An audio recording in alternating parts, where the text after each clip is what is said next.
अपनी शादी होते ही 10 घंटे बस का सफ़र करके मैं अपने ससुराली गांव पहुंची थी। दुल्हन बनकर विदा होते ही मुझे बस का सफ़र करना पड़ा था।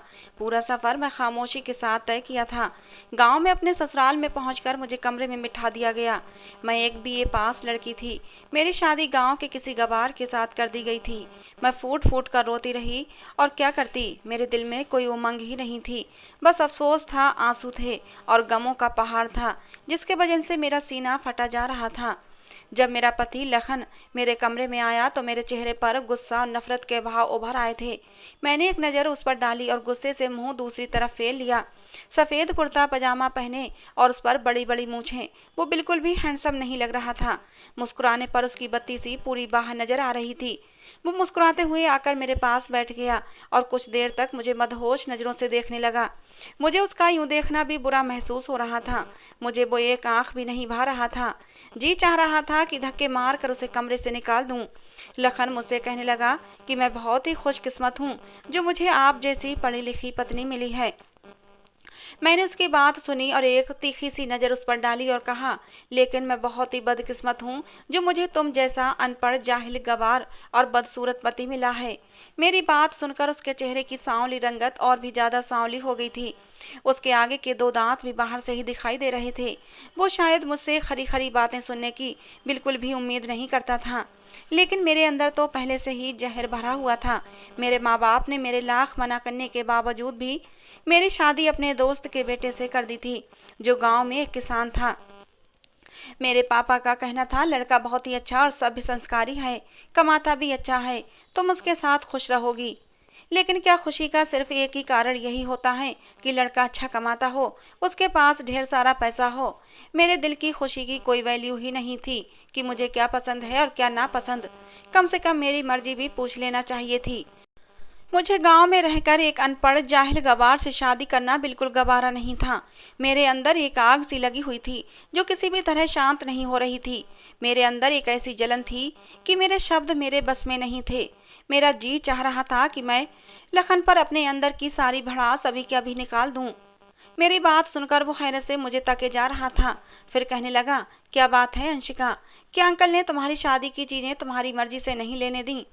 उसे लगा जैसे बचपन में मेरी मम्मी पसंद की चीज़ लेने की बजाय मुझ पर अपनी पसंद थोप दिया करती थीं और बाद में मैं अपना गुस्सा और सबके ऊपर निकालती रहती थी। तो उसे यही लग रहा था कि अब भी ऐसा ही हुआ होगा। शादी से पहले ही लखन के घर हमारा आना जाना था। वो बचपन से ही मेरी इस आदत से अच्छी तरह जानकार था। मुझे अपनी पसंद की चीज़ न मिलने पर बहुत जल्दी गुस्सा आ जाता था। मैंने लगभग गुस्से से चीखते हुए कहा कि अगर बात चीज़ों की होती तो शायद मैं सब्र कर लेती। बात तो तुम्हारी इस बदसूरत शक्ल की है। शीशे में जाकर पहले अपनी शक्ल देखो। क्या तुम इस काबिल हो कि मैं तुम्हारे साथ ज़िंदगी गुजार सकूं? न तुम्हारे पास अच्छी शक्ल सूरत है, ना ही अच्छी शिक्षा है। अनपढ़, जाहिल, गवार हो एकदम। मेरे घर वालों ने मेरी ज़िंदगी बर्बाद कर दी। अब बात मेरी बर्दाश्त के बाहर थी और मैं रोने लगी। वो चुप हो गया। उसके चेहरे की खुशी, जो अब से कुछ देर पहले उसके चेहरे पर चमक रही थी, एकदम से अब उसका चेहरा सपाट हो गया। मैंने रोते हुए कहा कि मैं किसी और से प्यार करती हूँ, मैं तुम्हारे साथ नहीं रहना चाहती। मेरी बात सुनकर वो हैरत से मेरे पास से उठकर खड़ा हुआ और कहने लगा, अंशिका क्या कह रही हो, होश में तो हो? मैंने कहा, इसमें हैरान होने वाली क्या बात है? मैं जिससे प्यार करती हूँ वो तुमसे 1000 गुना अच्छा है और हैंडसम है, पढ़ा लिखा है। ये सुनकर उसकी आंखों में आंसू उभर आए। वो वॉशरूम में चला गया। ये सच भी था, मैं एक लड़के से प्यार करती थी जिससे मेरी दोस्ती कॉलेज में आते जाते बस स्टॉप पर हुई थी। वो यूनिवर्सिटी में पढ़ता था। यूं हमारी नज़रों का टकराव हुआ था। उसके बाद एक दूसरे के फ़ोन नंबर लिए गए और यूं हमारी मोहब्बत परवान चढ़ी। मैं अभी अपनी किस्मत पर बैठी रो ही रही थी कि लखन लाल आंखों के साथ वॉशरूम से बाहर आया। चेहरा पानी से गीला था, शायद वो रोया भी था। उसने मुझसे नजरें हटा ली और मेरी तरफ पीट करके लेट गया। मुझे एहसास हो रहा था कि जैसे वो रो रहा है, लेकिन मैंने उसे नज़रअंदाज कर दिया और कपड़े बदलने वॉशरूम में चली गई। मैं अब एक सादे से सूट में बाहर आई। बाहर आकर देखा तो लखन नीचे जमीन पर चादर बिछाकर तकिया लगाए लेट चुका था। मैंने भगवान का धन्यवाद किया और ऊपर बेड पर लेट गई। थोड़ी ही देर में मुझे नींद आ गई। कई सारे दिन ऐसे ही गुजर गए। ना मैं लखन से बात करती और ना ही लखन। सुबह होते ही लखन खेतों पर चला जाता और शाम को वापस आता। उसकी मिट्टी और खाद से गंदे कपड़े, उसके चेहरे पर बहते पसीने को देखकर मेरा जी उबकाने लगता था, जैसे मुझे अभी उल्टी आ जाएगी। मैं उसे बहुत ही नफरत से और गुस्से से देखकर मुंह फेर लेती थी। मेरे चेहरे के गुस्से को भांपकर लखन कमरे में चला जाता और नहा धोकर वापस आता। मेरी मजबूरी थी कि सबके साथ बैठकर मुझे खाना खाना पड़ता था। हमारे ससुराल में ये रिवाज था कि पति पत्नी एक ही प्लेट में खाना खाएं। लखन के साथ एक ही प्लेट में खाना खाना मेरे लिए सबसे बड़ी मुश्किल थी। कुछ दिन तो मैंने आधी रोटी ही खाकर उठ जाती थी। लखन शायद भाप गया था कि मुझे उसके साथ रोटी खाना पसंद नहीं, इसलिए लखन अब आधी ही रोटी खाकर उठ जाता था। वो चाहता था कि मैं पेट भरकर रोटी खा सकूं। मुझे भी कोई फर्क नहीं पड़ता था कि वो दिन भर का थका हारा भूखा प्यासा आता है और आधी रोटी खाकर ही उठ जाता है। बल्कि मुझे तो खुशी हुई थी कि वो जल्दी ही उठ जाता है और मैं भरपेट खाना खा सकती हूँ। मुझे तो बस अपनी अधूरी रह जाने वाली इच्छाओं पर अफसोस होता था। मुझे बार बार प्रशांत का ख्याल आने लगता। मेरे पास जो फ़ोन था मेरी मम्मी ने मुझसे वापस ले लिया था और यहाँ बहू बेटियों को फ़ोन रखने की अनुमति नहीं थी। अब मुझसे नहीं रहा गया तो मैंने सारे शर्म लिहाज एक तरफ रख दिए और लखन से कहा कि मुझे अपना फ़ोन दो, मुझे प्रशांत से बात करनी है। मेरी बात सुनकर वो मुझे हैरत से देखने लगा। मैंने उसके हाथ से फ़ोन छीनकर प्रशांत का नंबर मिला दिया और बातचीत शुरू कर दी। प्रशांत भी मेरी वजह से बहुत परेशान था। मैंने रो रो कर अपनी होने वाली ज्यादती का जिक्र किया जो मुझ पर मेरे माता पिता ने थोप दी थी। लखन की मौजूदगी का भी मुझे एहसास नहीं था। वो खामोशी के साथ चादर बिछाए जमीन पर लेट गया। मैं काफ़ी देर तक प्रशांत से बातें करती रही और फिर तो ये मेरा रोज का हो गया था। रोज मैं लखन से फ़ोन लेती और रोज प्रशांत से बात करती। प्रशांत अब भी मुझे अपनाने के लिए तैयार था। एक बार फ़ोन के सिग्नल बार बार कट हो रहे थे। लखन सो चुका था और मैं बात करने के इरादे से बाहर हॉल में चली आई ताकि प्रशांत के साथ सुकून के साथ बात कर सकूं। हॉल में हमारे घर का कोई भी इंसान नहीं सोता था। सब अपने अपने कमरों में ही सोते थे। इस समय भी सब सो रहे थे और मैं हॉल में खड़े होकर प्रशांत से बात करने लगी, लेकिन एकदम किसी ने मेरे हाथ से फ़ोन छीन लिया। मैंने एकदम घबरा कर देखा तो मेरा देवर गुस्से से मुझे देख रहा था। कहने लगा, बेशरम औरत, क्या तूने गैरत बेच खाई है? पति के होते हुए तूने यार पाल रखे हैं। न जाने वो कब से मेरी बातें सुन रहा था। वो जिस कदर तेज आवाज में चीख रहा था, धीरे धीरे घर के सब लोग हॉल में जमा हो गए। लखन भी आंखें मलता हुआ बाहर आ गया। क्या बात है, तुमने रात को क्यों शोर मचा रखा है?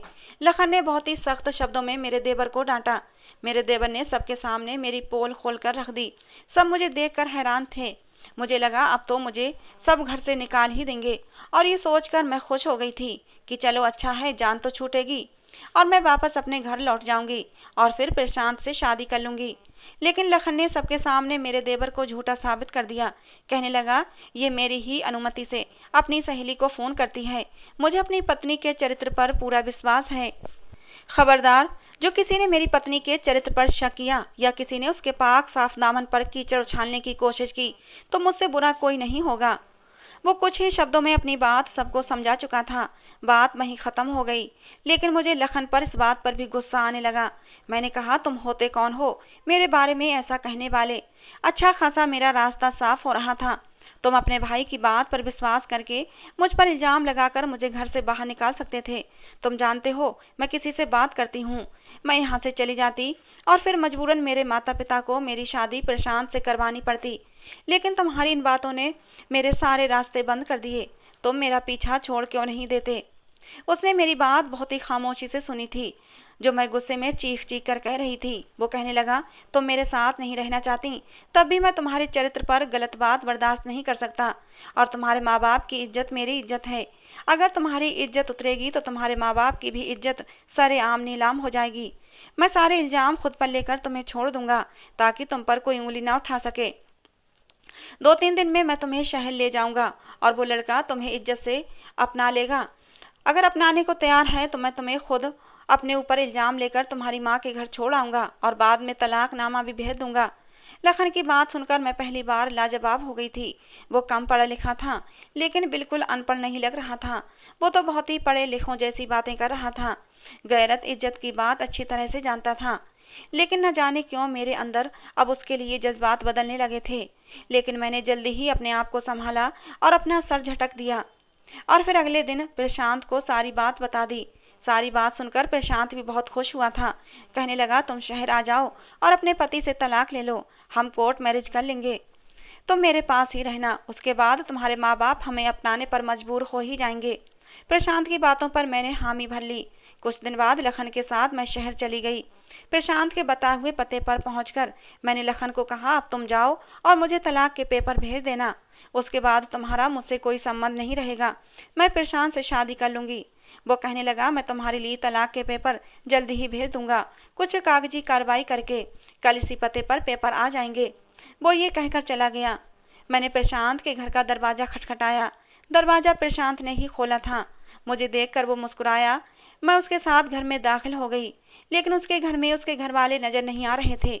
हालांकि वो मुझसे कह रहा था कि तुम्हारे बारे में अपने घर वालों को बता दिया है। मैं खाली घर देकर पूछने लगी, तुम्हारे घर वाले कहाँ हैं? उसने कहा, अंदर चलो, मैं बताता हूँ। मैं उसके पीछे पीछे कमरे तक चली गई। कमरे में 2 और मर्द थे। मुझे देखकर कमीनी सी हंसी हंसते हुए कहने लगे। उनमें से एक ने कहा कि माल तो अच्छा है, इसकी कीमत मैं तुम्हें 3 लाख दूंगा। और ये शब्द सुनकर तो मेरे होश उड़ गए। प्रशांत मेरी सौदेबाजी कर रहा था। मेरा सर चकरा कर रह गया। इससे पहले कि वो मुझे धकेल कर कमरे में बंद करता, मैंने जल्दी से अपना दिमाग चलाया। प्रशांत को धक्का देकर मैं गेट से बाहर निकल गई। वो तीनों मेरा पीछा करने लगे। लखन अभी इतनी दूर नहीं गया था। मैंने उसे देख लिया था और जोर से उसे पुकारने लगी। उसने पलटकर मुझे देखा। मैं भागकर उसके पास पहुंची थी। मेरे पीछे वो तीनों मर्द भाग रहे थे। रात का अंधेरा गहरा हो गया था। ये जगह भी बहुत सुनसान थी। प्रशांत ने हमें बुलाया। मैं डरी सहमी लखन के पीछे छुप गई। वो तीनों मर्द हम तक पहुंच चुके थे और लखन को कहने लगे, लड़की को हमारे हवाले कर दो, वरना तुम्हें जान से खत्म कर देंगे। लखन ने कोई बात न सुनी और उनको मारने लगा। उसके बदले वो भी लखन को मारने लगे। एक शोर मच गया था और आसपास के लोग जमा होने लगे थे। भगवान की कृपा हुई कि वहां से पुलिस की वैन गुजर रही थी। पुलिस को देखकर वो लोग भागने लगे, लेकिन पकड़े गए और पुलिस तो कब से उनकी तलाश में थी। वो लोग लड़कियों को अपनी मोहब्बत की जाल में फंसाकर आगे उनका सौदा कर देते थे। भगवान ने मुझे बचा लिया था। लखन के ओंठों के पास एक जख्म हो गया था और मुझे पहली बार उसका जख्म देखकर दुख हुआ था। वो मुझे खामोशी से बस स्टॉप तक ले आया। मैं उसके सामने नजर उठाने के काबिल नहीं रही थी। वो अनपढ़ होकर भी कितना सभ्य और सुलझा हुआ लड़का था। मुझे अपना आप उसके सामने बहुत छोटा लगने लगा था। वो मुझसे पूछने लगा, अंशिका, कहाँ जाना चाहती हो? अपने माता पिता के पास। मैंने कहा, नहीं, मैं आपके साथ जाना चाहती हूँ। मेरी बात सुनकर वो मुझे हैरत से देखने लगा। मैं उसकी मोहब्बत को पहचान गई थी। मेरे माँ बाप ने मेरे लिए हीरा चुना था। बस मैं ही अपनी कम अक्ली से कांच की चमक देखकर अपने हाथ जख्मी करने चली थी, लेकिन समय रहते बच गई थी।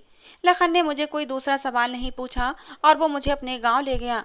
मैं लखन का जख्म देखकर परेशानी हो गई थी। मैंने लखन से पूछा, क्या हुआ है आपको? लखन ने कहा, कुछ नहीं, मैं बस से उतरते हुए गिर गया था और चोट लग गई। मैं अपने अंदर से बहुत शर्मिंदगी महसूस कर रही थी। मैंने अपने पति का बाहरी रूप देखकर न जाने उसकी कितनी बातें सुनाई थीं, लेकिन आज तक उसने मेरे साथ भलाई ही की थी। 2 दिन तो मैं उससे नजर नहीं मिला पाई। अपने अंदर खुद को भला बुरा कहती रही। वो अब भी आधी रोटी खाकर मेरे पास से उठने लगा तो मैंने उसे रोक लिया और कहा, आप खाना ठीक से क्यों नहीं खाते? रोज आधी रोटी खाकर उठ जाते हैं। ये सुनकर लखन मेरे पास से उठकर नहीं गया, चुपचाप खाना खाने लगा। मैं अब उसका ख्याल रखने लगी थी। अंदर से मैं बिल्कुल टूट चुकी थी, लेकिन अपने पति के सामने झुककर मुझे अपनी गलती की भरपाई करनी थी। लेकिन ये बात बहुत मुश्किल लग रही थी। मैं चाहती थी कि वो खुद से मुझे माफ़ कर दे, लेकिन वो चुप था। रात को देर से कमरे में आता और ज़मीन पर चादर बिछाकर सो जाता। एक दिन मैंने अपनी सारी हिम्मतें जमा करके उसके सामने बैठ गई। मैंने कहा, लखन, मुझे माफ़ कर दो, मैं आपको समझ नहीं पाई। मैंने आपको समझने में बहुत बड़ी गलती कर दी। मैं हीरा छोड़कर कांच का सौदा करने चली थी। मैं रोते हुए अपनी गलती मान रही थी, लेकिन लखन खामोश था। उसने मुझे भी चुप नहीं कराया था। वो खामोशी से जमीन पर चादर बिछाकर लेट गया। मैंने उसका हाथ पकड़ लिया तो वो बोला, आपकी जगह यहाँ नहीं, आप ऊपर बेड पर जाकर सोएं। मैं बोली, मैं जानती हूँ मेरी गलती बहुत बड़ी है, छोटी नहीं है। मैंने आपका बहुत दिल दुखाया है, लेकिन आपने भी तो अपनी महानता दिखाई है। हो सके तो मुझे माफ़ कर देना। मुझे लगा वो मेरी गलती को माफ़ करके मुझे सीने से लगा लेगा, लेकिन वो न जाने क्यों मुझे खाली खाली नज़रों से देखने लगा। मुझे उसकी चुप सही नहीं जा रही थी। मैंने कहा, लखन, अब तो कुछ कहो, आखिर चुप क्यों हो? मुझे डांटो, मुझ पर अपना गुस्सा निकालो, लेकिन मुझे माफ़ कर दो। मैं उसकी मिन्नतें कर रही थी, लेकिन एक चुप उसके होठों पर लगी हुई थी जो टूट नहीं रही थी। धीरे धीरे हमारी शादी को 6 महीने बीत गए थे। शादी के बाद से ही लखन के होठों को चुप लग गई थी। शादी के बाद से न मैंने उसको ज़्यादा बोलते सुना था, ना ही हंसते मुस्कुराते। मेरा रोना धोना उसकी चुप को तोड़ नहीं सके। वो मुझे खाली आंखों से देख रहा था और फिर चुपचाप लेट गया। सुबह उसने मुझे कुछ कागजात दिए। मुझ पर तो जैसे आसमान गिर पड़ा। मैं तड़प तड़प कर रोने लगी। मुझे लगा कि शायद लखन मुझे तलाक के पेपर दे रहा है। मैंने कहा, लखन मुझे तलाक मत दो। उसने कहा, अंशिका इसे पढ़कर साइन कर देना। ये कहकर वो कमरे से बाहर निकल गया। मुझे नहीं मालूम था कि मर्द के दिल से उतर जाने के बाद औरत चाहे अपनी गलती पर जितनी माफ़ी मांग ले, उसे वो इज्जत फिर से नहीं मिलती। शायद मर्द सब कुछ सह सकता है, बस वो दूसरा मर्द बर्दाश्त नहीं कर सकता। मैं वो कागजात हाथ में थामे रोती रही। मेरी इतनी हिम्मत नहीं थी कि मैं कागजात पढ़ सकूं। मैंने सोच लिया था आज रात लखन के पांव पड़कर उससे माफ़ी मांग लूंगी, लेकिन उससे तलाक नहीं लूंगी। रात को जब वो कमरे में आया तो मैं उसके पैरों में बैठकर गिड़गिड़ाकर उससे माफ़ी मांगने लगी। उसने मुझे दोनों बाजुओं से पकड़कर खड़ा किया और कहने लगा, अगर तुम वो पेपर पढ़ लेती तो यूं न रोती। अंशिका, वो तलाकनामा नहीं है। फिर दराज से कागजात निकाल कर मुझे दिए। मैंने आंसू पोंछ कर वो पेपर देखे तो वो तो जमीन के पेपर थे जिसमें वो रोज हल चलाता था। वो अपने हिस्से की सारी जमीन मेरे नाम कर रहा था। मैंने उसे हैरत भरी नज़रों से देखा। वो अपना सब कुछ मुझे क्यों सौंप रहा था। मैंने कहा, लखन मुझे ये सब नहीं चाहिए। तुम मेरे नाम ये सब क्यों कर रहे हो। लखन कहने लगा, इसलिए कि तुम मेरी पत्नी हो। मैं कल शहर जा रहा हूँ, कुछ दिन बाद लौटूंगा। लखन ने मेरे लाख मना करने पर जबरदस्ती मुझे साइन करवा लिए। अगले दिन वो शहर चला गया। 4 दिन तक मैं बड़ी बेचैनी के साथ उसका इंतजार करती रही। 4 दिन के बाद वो घर वापस आया तो घर में कोहराम मच गया था। शहर से लखन की लाश वापस आई थी। शहर से उसका एक दोस्त उसकी लाश लेकर आया था। मुझे तो लखन की लाश देखकर कुछ होश ही नहीं रहा था। मेरी तो पूरी दुनिया ही उजड़ गई थी। उसका एक दोस्त लखन को लेकर आया था। उसने ही बताया कि पिछले 3 महीने से लखन को मालूम हो गया था कि उसे कैंसर है। वो ज़्यादा दिन बच नहीं सकेगा। न जाने वो पिछले 6 महीने से कौन सा रोग दिल को लगाए बैठा था जो उसकी जान लेकर ही गया। मुझे तो दौरे पड़ने लगे थे। 2 दिन बाद मैंने कुछ होश संभाला तो मुझे एक खत मेरी सास ने दिया। कहने लगी, अंशिका, ये खत लखन के दोस्त ने दिया है। कह रहा था कि लखन ने अपनी पत्नी के नाम दे रखा है। ये सुनकर मुझे हैरत का झटका लगा। मैंने अपनी सास से कहा कि मम्मी जी, लखन तो अनपढ़ थे। फिर उन्होंने ये खत। मेरी सास ने मुझे हैरत से देखा और कहने लगी, तुम्हें किसने कहा कि लखन अनपढ़ था। उसने इंटर क्लास तक पढ़ाई गांव से ही की थी और आगे की पढ़ाई उसने प्राइवेट की थी। साथ ही साथ वो अपने पापा का बाजू भी बना रहा। मैं तो ये सब सुनकर दंग रह गई थी। शादी से पहले मैं गांव नहीं आई थी। कभी कभी लखन और उसका परिवार ही हमारे घर चला आता था। मैं तो यही समझती थी कि लखन अनपढ़ है। मेरी सास ने बताया कि लखन तुम्हें बचपन से ही चाहता था। बचपन से ही उसकी इच्छा थी कि मेरी शादी अंशिका से हो। वो मुझे भी कहता कि मम्मी, अंशिका पढ़ी लिखी लड़की है। मैं भी पढ़ लिख कर उसके बराबर का होना चाहता हूँ। कहीं ऐसा ना हो कि कल को अंशिका शादी के लिए मना कर दे। इसलिए मुझे भी आगे पढ़ना है। कल को मेरी पत्नी को सबके सामने शर्मिंदगी ना उठाना पड़े कि उसका पति अनपढ़ और जाहिल गवार है। मुझ पर यह हकीकत किसी हथौड़े की तरह पड़ी थी। ऐसा लगा कि जैसे मेरे सर पर हथौड़े पड़ रहे हैं। आज तक लखन ने ये नहीं जताया था कि वो भी पढ़ा लिखा है। मैंने वो खत लिया और उसे पढ़ने लगी। उसमें लिखा था, अंशिका, मैं आज तक तुम्हें ये नहीं जताया कि मैं पढ़ा लिखा हूँ, क्योंकि शिक्षा हासिल करना हर इंसान का हक है। और फिर इन सब बातों को सबके सामने जताया नहीं जाता। ये जरूरी नहीं होता। मैंने जब से होश संभाला था अपनी माँ से कहते सुना था कि वो अंशिका को ही अपनी बहू बनाएंगी और मेरे दिल में भी तुम ही बसी हुई थी। मैंने भी बचपन से अपनी माँ को कह रखा था कि मैं अंशिका से ही शादी करूँगा। इसलिए मैंने बचपन में ही इरादा बना लिया था कि हम दोनों की शादी होगी। जैसे जैसे मेरी उम्र बढ़ती जा रही थी, मेरी मोहब्बत भी परवान चढ़ती जा रही थी। कब मेरी मोहब्बत एक विशाल पेड़ बन गई और मेरे वजूद में अपनी जड़ें पक्की कर चुकी थी, मुझे इसका अंदाजा ही नहीं हुआ था। मुझे जब माँ कहती कि अंशिका पढ़ रही है तो मुझे भी पढ़ाई का शौक होने लगा था। जब माँ ये कहती कि अंशिका की ये पसंद है खाने में, तो मुझे भी खाने में वही चीज़ अच्छी लगने लगती थी। मैं शायद गलती से तुमसे इश्क कर बैठा था अंशिका, इसीलिए शादी की रात तुम्हारे मुंह से ये सब बातें सुनकर मुझे वो सब सहन नहीं हुआ था। मैंने आज तक आंसू नहीं बहाया था। रोना तो बहुत दूर की बात थी, पर हालात ऐसे हुए कि उस रात मैं टूट कर रह गया था। मर्द सब कुछ सह सकता है, लेकिन अगर उसकी पत्नी शादी की पहली ही रात ये कह दे कि वो अपने पति की बजाय किसी और से मोहब्बत करती है तो पति का मान, भरोसा, इज्जत, गुरूर सब टूटकर चकनाचूर हो जाता है। मैं अंदर से बहुत टूट चुका था, लेकिन फिर भी मैंने तुमसे मोहब्बत की। लेकिन जब तुम मेरे सामने अपने आशिक से बातें करती, ऐसी बातें जिस पर पति होने के नाते मेरा हक था, तो मेरा दिल खून के आंसू रोता था। पता नहीं कब मुझे ये गम ले बैठा। मैंने अपनी सारी जमा पूंजी तुम्हारे नाम कर दी है कि कहीं मेरे मरने के बाद कोई तुम्हारे साथ नाइंसाफ़ी ना करे। तुम आज़ाद हो, पूरी इज्जत के साथ तुम्हें कोई भी अपना सकता है। मेरी मोहब्बत शायद मेरी अपनी समस्या थी। खत पढ़ते हुए मैं जोर जोर से रो रही थी। ये मैंने क्या कर दिया, क्यों कर दिया? मैंने सोच समझकर कोई फैसला क्यों नहीं लिया? क्यों मैंने अपने पति से बेवफाई की और मेरी बेवफाई ने मेरे पति की जान ले ली? मैं दहाड़े मार मार कर रोने लगी। मेरी सास मुझे देखकर घबरा गई थी। कहने लगी, अंशिका, उसने ऐसा खत में क्या लिख दिया जो तुम इतना रो रही हो? मैं अपनी सास को क्या बताती, क्या जवाब देती, क्या कहती कि मैंने क्या खो दिया है? मुझे अकल तब आई जब मैं बिल्कुल खाली दामा रह गई थी। मैंने रोते हुए खुद से कहा कि काश लखन तुम्हारी जगह मैं मर जाती। लखन, तुमने मुझ जैसी खुदगर्ज से मोहब्बत क्यों कर ली? काश तुम जिंदा रह जाते, बदले में मैं मर जाती। मेरे आंसू नहीं रुक रहे थे। मैं पागलों की तरह इधर उधर अपना सर पटक रही थी। एक वफा निभा के लखन इस दुनिया से जा चुका था और एक मोहब्बत निभाने का वादा मैंने भी खुद से कर लिया। आज मेरी उम्र 50 साल हो चुकी है। मैं आज भी लखन की विधवा हूँ। मैंने मोहब्बत अपने पति के मरने के बाद की थी, जो एक घना वृक्ष बन चुका है और उसकी मोहब्बत की जड़ें मेरे अंदर तक मजबूती से जड़ पकड़ चुकी थीं। मैंने लखन के अलावा फिर किसी की तरफ आंख उठाकर नहीं देखा। अब मैं बीमार रहने लगी हूँ। मुझे अभी यही लगता है कि लखन को मरे अभी कुछ ही घंटे हुए हैं। अभी मैंने उसका खत पढ़कर रखा है। मेरा जख्म आज भी हरा है। मेरे दुखों में कमी नहीं आ सकी। मेरी उन तमाम लड़कियों से विनती है जो अपनी पढ़ाई को अपने सर पर सवार कर लेती हैं और अपने कम पढ़े लिखे पति को नफरत और गिरी हुई नज़रों से देखती हैं। भगवान के लिए अपनी पति की इज्जत करें, उनका सम्मान करें। जो पति आपके लिए कर सकता है, वो एक सड़क छाप आशिक आपके लिए बिल्कुल नहीं कर सकता। जो इंसान आपको इज्जत दे, बजाय इसके कि कोर्ट मैरिज का मशवरा दे, वो आपको बेच खाएगा।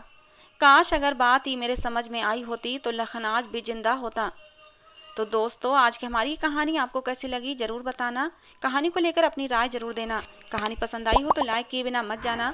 रोज़ एक नई कहानी सुनने के लिए हमारे चैनल को सब्सक्राइब करना। कहानी को अंत तक सुनने के लिए आप लोगों का बहुत बहुत धन्यवाद दोस्तों।